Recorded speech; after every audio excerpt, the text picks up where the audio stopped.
Bienvenue à tous dans ce nouveau Deep Dive. Aujourd'hui, on s'attaque à un sujet captivant, le monde de la finance, avec trois entreprises qui, disons, ne laissent personne indifférent. Palantir, Nvidia et Sophie. Ah oui, des noms qui font couler beaucoup d'encre, hein. Exactement.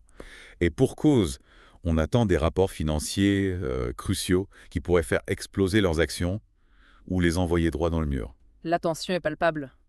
C'est insoutenable. Bon, on commence avec Palantir Technologies. Vous la connaissez sans doute, cette entreprise un peu controversée, spécialisée dans l'analyse de données. Leurs logiciels sont utilisés par les gouvernements, les grandes entreprises. On parle de sécurité nationale, d'intelligence artificielle, de big data. Des sujets sensibles, mais au-delà des discours ambitieux d'Alex Karp, leur PDG, ce que les investisseurs regardent de près, ce sont les prévisions de revenus. Et au-delà des mots, il faut des chiffres. Palantir, c'est un peu la boîte mystère. Beaucoup de promesses, mais est-ce que les résultats suivants? C'est la question à 1 million de dollars. L'action de Palantir se négocie à plus de 80 $. Une valorisation qui suppose une croissance fulgurante. Imaginez si l'entreprise prévoit une croissance inférieure à 30%, disons, autour de 20%. Ce serait un coup dur pour les investisseurs. Oui, ça pourrait signifier des années de stagnation. Des scénarios catastrophes. Exactement. Et si la croissance se situe entre 30 et 35%, Disons que ce serait le strict minimum. pour justifier le prix actuel de l'action. Oui, on pourrait observer une stagnation à court terme, mais le potentiel à long terme resterait intact. Et le scénario idéal, c'est quoi? Une croissance supérieure à 40%. Là, on parle de quoi? De carburant, pour faiser. Le bénéfice net pourrait bondir de 55% par an. Et l'action gagne. En route vers les 100 $, voire plus cher. Mais attention, l'optimisme du PDG ne suffira pas. Il faut des chiffres, des résultats concrets. Des preuves tangibles. Oui, et une diversification des sources de revenus. Palantir doit montrer qu'elle peut s'adapter, innover. Bon, on passe à Nvidia maintenant. On est dans un autre registre là. Le chouchou de l'intelligence artificielle des... C'est ça. Leurs processeurs graphiques sont partout. Mais des fissures commencent à apparaître. La magie s'estompe pas. Après une ascension fulgurante, l'action a chuté de 21% depuis son sommet en mars.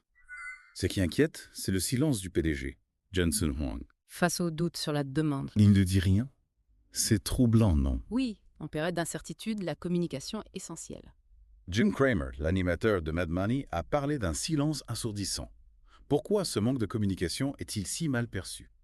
Parce que les investisseurs ont besoin d'être rassurés. Ils veulent savoir ce que Nvidia prévoit pour l'avenir. Exactement. Quels sont leurs plans face à la concurrence des puces personnalisées? Ces puces conçues par Amazon, Google. Oui. Comment vont-ils gérer les obstacles réglementaires en main? Le silence nourrit les inquiétudes.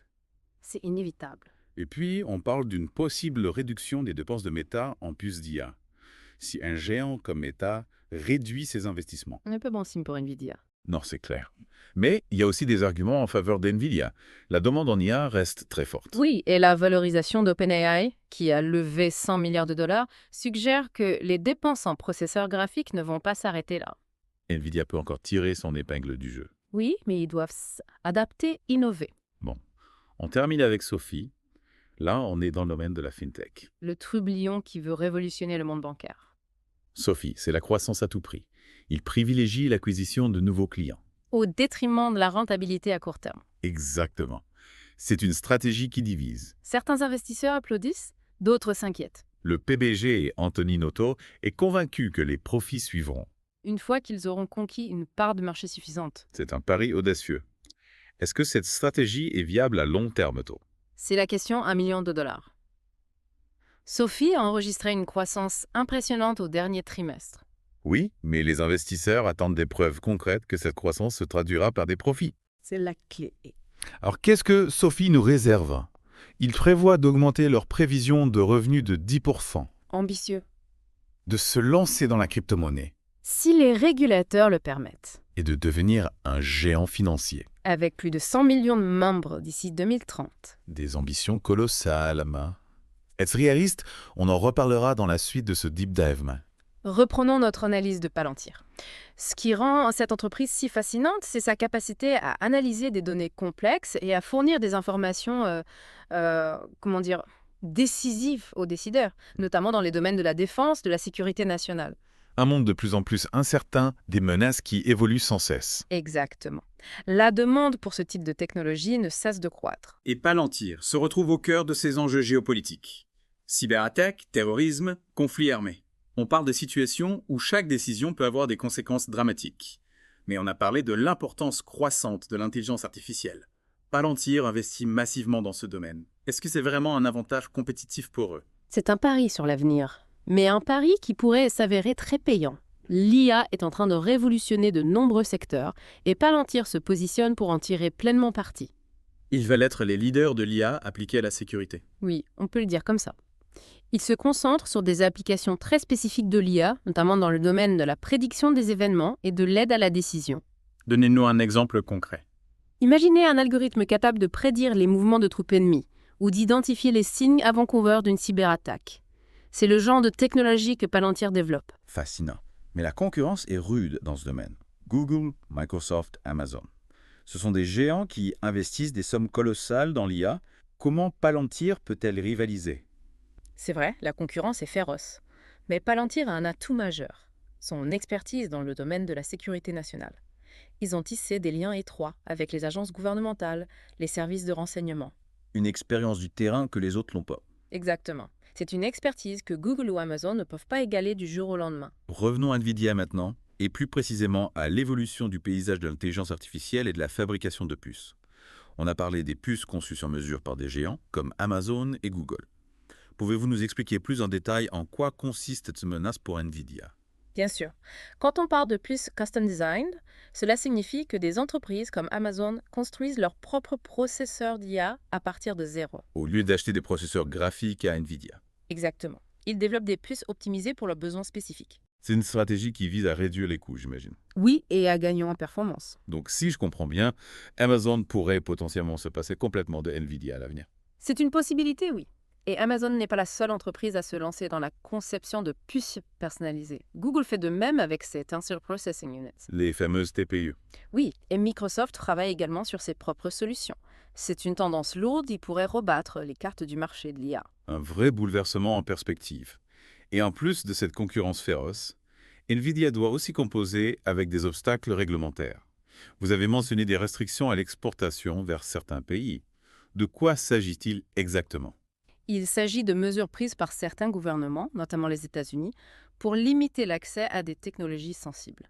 Comme les puces d'IA de Nvidia. Oui, l'idée, c'est d'empêcher certains pays, considérés comme des rivaux stratégiques, d'accéder à ces technologies. Par exemple, Les États-Unis ont récemment imposé des restrictions à l'exportation de puces d'IA vers la Chine. par crainte que ces technologies ne soient utilisées à des fins militaires. Exactement. Ces restrictions pourraient donc limiter la croissance de Nvidia sur certains marchés clés. Oui, absolument. La Chine est un marché énorme pour Nvidia et ces restrictions pourraient avoir un impact significatif sur leurs résultats. D'autant plus que la Chine investit massivement dans l'IA. Passons maintenant à Sophie et à son pari audacieux sur la croissance avant les profits. Vous avez dit que cette stratégie divise les investisseurs. Pourquoi? Quels sont les risques et les récompenses potentielles de cette approche? La stratégie de Sophie est risquée, c'est vrai, mais potentiellement très lucrative. En privilégiant l'acquisition de clients à la rentabilité à court terme, l'entreprise mise sur une croissance rapide de sa base d'utilisateurs. L'idée, c'est que cette croissance permettra ensuite de générer des profits importants. Oui, c'est un pari à long terme. Et certains investisseurs s'inquiètent de la capacité de Sophie à générer des profits avant de manquer de liquidité. c'est vrai, on ne peut pas se permettre de dépenser indéfiniment en générer de revenus. Mais d'un autre côté, si Sophie parvient à conquérir une part de marché significative, les profits finiront par arriver, non? Exactement. C'est le pari que fait Sophie. Ils misent sur le fait que leur clientèle, en grande partie composée de millennials et de membres de la génération Z, est plus encline à adopter les services financiers numériques. Une clientèle jeune, connectée, habituée aux nouvelles technologies. Oui, Sophie estime que cette clientèle soit fidèle à long terme et que les profits suivront naturellement la croissance du nombre d'utilisateurs. Donc, en gros, Sophie s'inspire de la stratégie d'Amazon à ses débuts. Privilégier la croissance à tout prix, quitte à différer la rentabilité. Oui, on peut dire ça.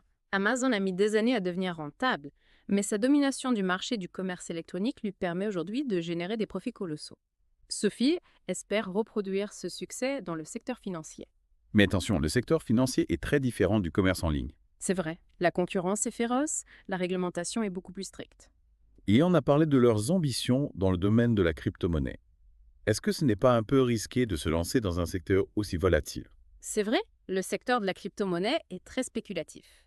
Mais Sophie s'adresse à une clientèle jeune, technophile, qui est généralement plus ouverte à la crypto-monnaie que les générations précédentes. Ils veulent surfer sur la vague cryptomène. Oui, ils espèrent capter une part de ce marché en pleine croissance, mais il est encore trop tôt pour dire si cette stratégie sera payante. Et en parlant de leur clientèle, vous avez mentionné que Sophie cible les millénials et la génération Z. Pourquoi ces générations sont-elles plus attirées par les services financiers numériques que les générations précédentes? Il y a plusieurs raisons à cela. Tout d'abord, les millennials et la génération Z ont grandi avec Internet et les smartphones. Ils sont nés avec le numérique, c'est dans leur ADN. Exactement. Ils sont habitués à utiliser des services numériques et ils sont plus à l'aise avec les technologies financières que les générations précédentes. De plus, les millennials et la génération Z sont souvent plus méfiants vis-à-vis des institutions financières traditionnelles. Ils ont grandi pendant la crise financière de 2008. Oui, et ils ont vu de près les failles du système bancaire. Ils recherchent donc des alternatives plus transparentes, plus accessibles. Et plus en phase avec leurs valeurs. Oui, c'est ça. Ils sont aussi plus sensibles aux questions de responsabilité sociale et environnementale. Sophie essaye de se positionner sur ce créneau en proposant des services financiers éthiques. C'est une stratégie intéressante, mais est-ce suffisant pour s'imposer sur un marché aussi concurrentiel? On le saura dans les années à venir. En attendant, on va faire une petite pause et on se retrouve dans un instant pour la conclusion de notre deep dive sur Palantir, Nvidia et SoFi. Bon, on arrive à la fin de notre deep dive sur Palantir, Nvidia et SoFi. On a décortiqué leurs stratégies, leurs ambitions, leurs défis. Qu'est-ce qu'on peut en retenir au final? On a vu que ces trois entreprises, elles évoluent dans un environnement, disons, mouvant, plein d'incertitudes, où les opportunités côtoient les risques. Palantir, par exemple, leur pari sur l'intelligence artificielle appliquée à la sécurité nationale, c'est audacieux, mais la concurrence est féroce. L'élément clé à surveiller, c'est la nature de leur croissance. Des contrats gouvernementaux, une diversification, des preuves concrètes de l'efficacité de leur technologie. Et tant. Autant d'éléments qui vont déterminer leur succès. Et pour Nvidia, le silence du PDG face aux incertitudes du marché, ça n'inspire pas vraiment confiance. Non, clairement pas. La menace des puces personnalisées, conçues par Amazon ou Google, est bien réelle. Et les restrictions à l'exportation, ça risque de freiner leur croissance. Nvidia doit absolument communiquer, être transparente. Oui, rassurer les investisseurs, leur montrer qu'ils ont une vision claire pour l'avenir, qu'ils sont capables de s'adapter. Leur position dominante dans l'IA n'est pas éternelle. Et enfin, Sophie. Croissance avant les profits, c'est un pari risqué, on l'a dit. Risqué, mais potentiellement très lucratif. Leur stratégie rappelle celle d'Amazon à ses débuts. Mais le secteur financier, c'est pas la même chose que le commerce en ligne. Non, la concurrence est intense, la réglementation beaucoup plus stricte. Sophie devra faire ses preuves. Montrer qu'elle peut générer des profits à long terme.